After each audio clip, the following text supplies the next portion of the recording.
भोलेनाथ की जय, बोलो माँ भवानी की जय। तो देखो बहनों, आप लोग तो ऐसे हो नहीं भाई, सत्संग में यदि जाओ तो राम नाम का जरूर। अगर कोई जैसे हम लोग गा रहे हैं, अगर कोई ऐसा कर रहा है तो उसे जरूर समझाइएगा।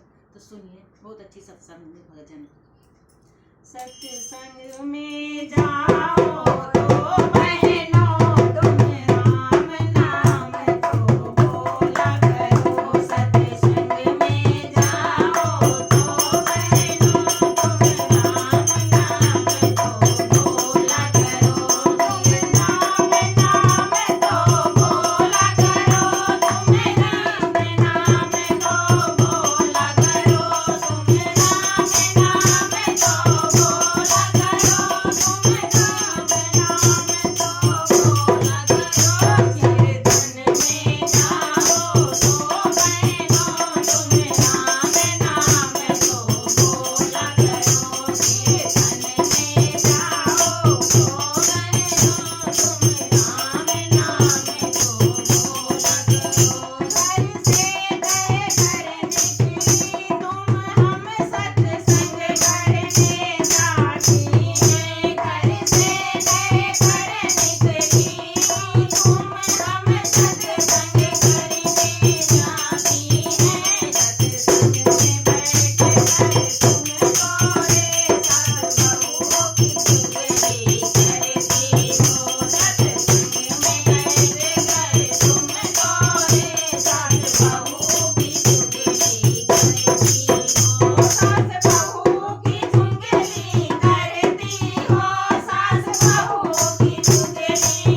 मंदिर होकर आते हैं घर से।